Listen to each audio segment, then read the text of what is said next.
For most of history, people have measured power by land and armies. The bigger the territory, the stronger the empire, the more soldiers, the greater the fear. But wealth doesn't always follow land. And the richest empire in history didn't become rich simply because it conquered more ground. It became rich because it learned how to control trade, money, labor, and systems long before others understood what those things truly meant. When people think of rich empires, names like Rome, the British Empire, or even modern America come to mind. But centuries before global stock markets, before central banks, before multinational corporations, one empire quietly built a level of wealth that reshaped the world. An empire whose riches didn't just sit in palaces, but flowed through ports, ships, contracts, and currencies. An empire that turned commerce itself into a weapon. That empire was Rome. At its height, the Roman Empire controlled nearly a quarter of the world's population. Its roads connected continents. Its ports moved goods across seas. Its legal system standardized contracts. Its currency circulated across thousands of miles. Rome wasn't just an empire of soldiers. It was an empire of logistics, administration, and economic control. Rome understood something fundamental. Real wealth comes from organization, from systems that move resources efficiently, collect taxes reliably, and enforce rules consistently. Long before modern economics, Rome mastered scale. The Roman road network alone stretched over 400 kilometers. These roads weren't just for legions. They were economic arteries. Grain from Egypt, olive oil from Hispania, wine from Gaul, spices from the east, all flowed toward Roman cities. Trade moved faster, cheaper, and safer than anywhere else in the ancient world. Rome didn't just conquer territories, it absorbed economies. When Rome took control of a region, it didn't destroy its productivity, it enhanced it. Local elites were co-opted. Taxes were standardized. Markets were connected. Roman law protected property rights and contracts, encouraging trade. Stability replaced chaos, and stability creates wealth. At the center of this system was the Roman currency. The denarius became one of the most trusted coins in the ancient world. Soldiers were paid in it. Taxes were collected in it. Merchants accepted it across borders. Trust in money allowed commerce to expand beyond local barter systems. Rome understood that money is only powerful when people believe in it. But Rome's true economic engine wasn't gold or silver. It was labor. Slavery powered Roman agriculture, mining, construction, and households. Entire economies ran on forced labor. Vast estates produced food at massive scale. Mines extracted metals continuously. Infrastructure projects were completed faster and cheaper than any rival empire could manage. His brutal system generated enormous surplus wealth for Roman elites and the state. Rome also mastered taxation. Provinces paid in money, goods, or grain. Egypt alone fed the city of Rome through massive grain shipments every year. Control over food supply meant control over political stability. Bread wasn't charity. It was strategy. And then there was scale. Rome didn't just produce wealth. It concentrated it. Senators, generals, and elites accumulated fortunes that would be unimaginable in their time. Some individuals controlled wealth equivalent to modern billionaires when adjusted for economic scale. Entire provinces existed primarily to enrich the Roman center. But Rome's richness wasn't just measured in treasure. It was measured in influence. Roman trade networks reached India, Africa, and China indirectly through intermediaries. Silk flowed west. Gold flowed east. Rome ran a trade deficit with Asia and paid in precious metals. Proof that it had enough wealth to sustain global trade long before globalization had a name. For centuries, Rome functioned as the world's economic gravity well. Goods, people, and money flowed toward it, and as long as the system held together, the wealth kept compounding. But there was a hidden weakness. Rome's wealth depended on expansion, control, and confidence. When expansion slowed, costs rose. When corruption spread, efficiency declined. When currency was debased, trust weakened. The richest empire in history discovered the same truth every wealthy system eventually faces. Wealth without discipline collapses under its own weight. Rome didn't fall because it ran out of gold. It fell because the systems that created its wealth stopped working. But before that collapse, Rome achieved something no empire had ever done before. It proved that organized systems, not just conquest, create lasting riches, and Rome was only the beginning, because the blueprint it created would be copied, refined, and weaponized by empires that came after it, empires that would become even richer, even more powerful, and even more dangerous. That's where the story goes next. After the rise of early empires, wealth was no longer just a matter of land or loot. It became a measure of administrative genius, trade networks, and control over resources. The Roman Empire, at its height, offers a prime example, spanning from the windswept hills of Britain to the sun-drenched sands of Egypt.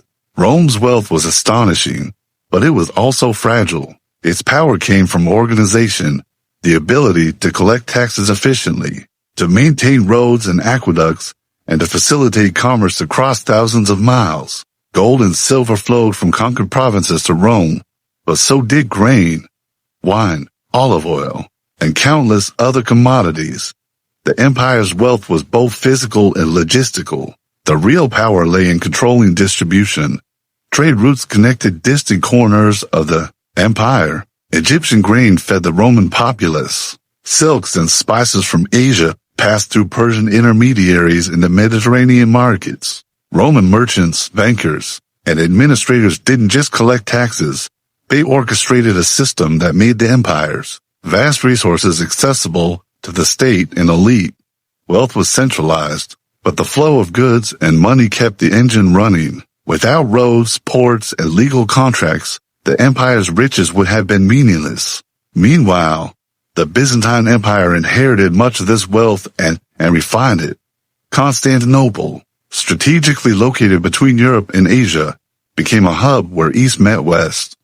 Here, trade and taxation combined with diplomacy and military strategy.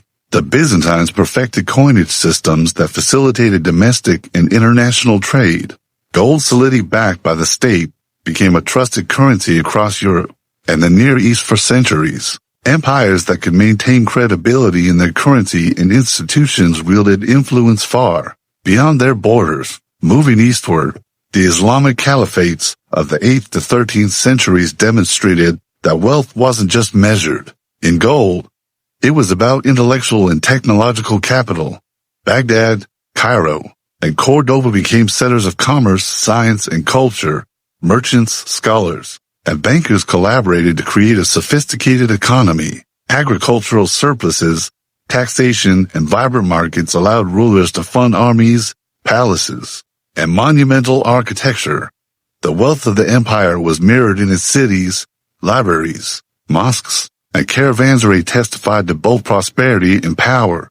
By the 15th century, wealth began to shift towards empires that mastered global trade. The Portuguese and Spanish empires capitalized on new maritime routes. Gold and silver from the Americas poured into Europe, fueling both economic growth and inflation. Mercantilism took root.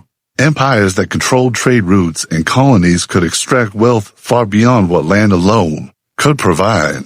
Wealth became increasingly tied to access, ports, ships, and trade networks became as valuable as gold itself. The age of exploration revealed that empires that could project influence globally were the ones who amassed true riches. Empires like the Mughal Empire in India combined local resources with global trade to become extraordinarily wealthy.